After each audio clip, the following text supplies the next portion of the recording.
Hey besties!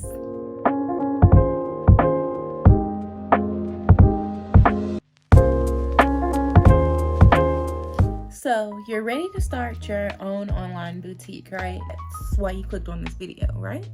Well good, because I've got you covered. Today I'm sharing my top 5 tips on how to start your own online boutique. Plus there's going to be a bonus tip at the end, so make sure you stick around to the end of the video. If you're new here, my name is Carrie and I am the owner of Daisie Boutique. You can check out my website at shopdaisie.com. I always make sure to put the links in the description box down below. Tip number 1. Plan your product line. Before you start anything, plan your products. Do you want clothes? Do you want stationery, plushies, knitwear? Start small and focus on quality over quantity. Trust me, less is more. Plus, it makes managing inventory so much easier. Very first drop at Daisie Boutique, I dropped mainly accessories because my original plan was to be an accessories boutique because I wasn't really interested in doing apparel at the start, but now I'm kind of moved more towards into doing different apparel, along with still doing accessories, of course. I just dropped these cups on my site, so you can check these out. I will be sure to link these cups down below. Product line, I released 10 items. 3 keychains, I had an anklet, I actually had just released this cup right here, which is the leopard print cup. I had cups, I had t-shirts. Currently, my boutique has been around for a year as of November 11, so 11/11.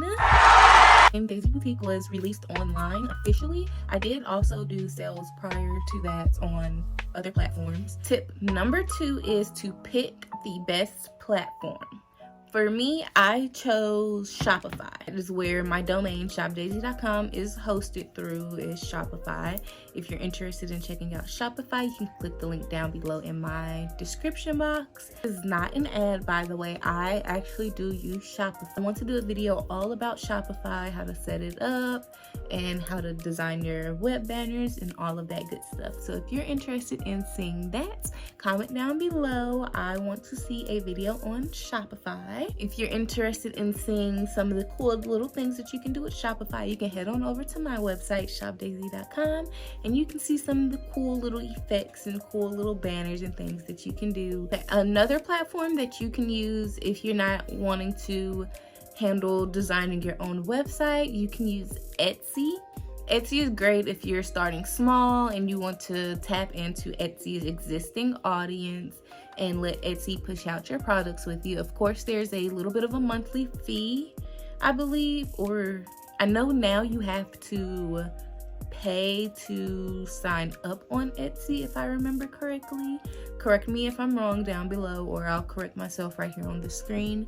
But you do have to pay to create an Etsy store now. But whatever you choose, make sure it aligns with your end goals for your business. Me personally, I want my business to be worldwide, international, so I decided to go with Shopify, where I can control my analytics.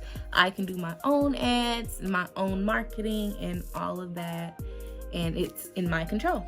Tip number 3, leverage social media. Social media is your BFF. TikTok, Instagram, and Pinterest are gold mines right now for small businesses, especially Pinterest. Kind of look like right now my monthly views, and that's with me only posting maybe once or twice a week.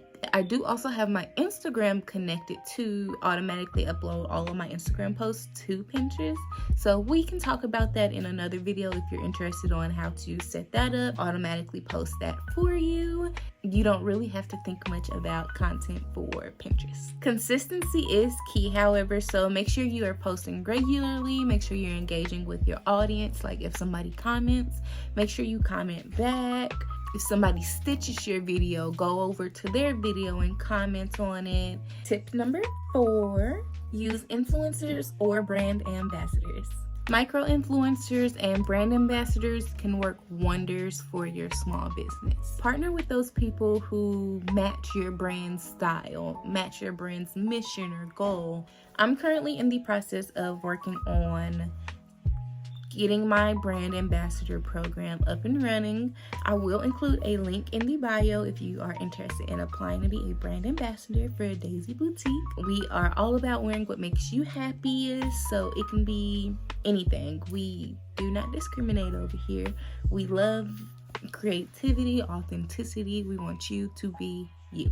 So if that interests you, go on there. You can see all the information about commissions, how to apply, and so forth. Tip number 5, believe in your vision. It's easy to feel overwhelmed or to doubt yourself, but staying motivated and true to your brand is what will set you apart from the rest of these pop-up brands.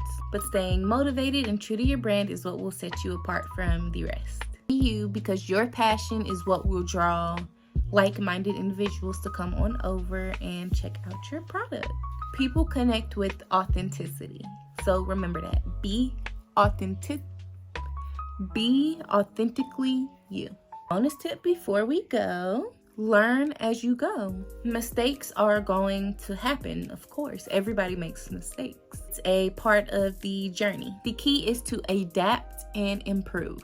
Every setback is a lesson. Every setback is a lesson that makes you and your boutique stronger and better than ever. Starting an online boutique can feel like a big leap. Trust me, I know. It took me years to actually start my boutique. I've always wanted to start one, but I just went ahead and decided one day, what do I have to lose, right? Which tip did you find most helpful? Let me know down below in the comments. And don't forget to like, subscribe, and share this video if you are excited to start your very own online boutique. See you in the next one.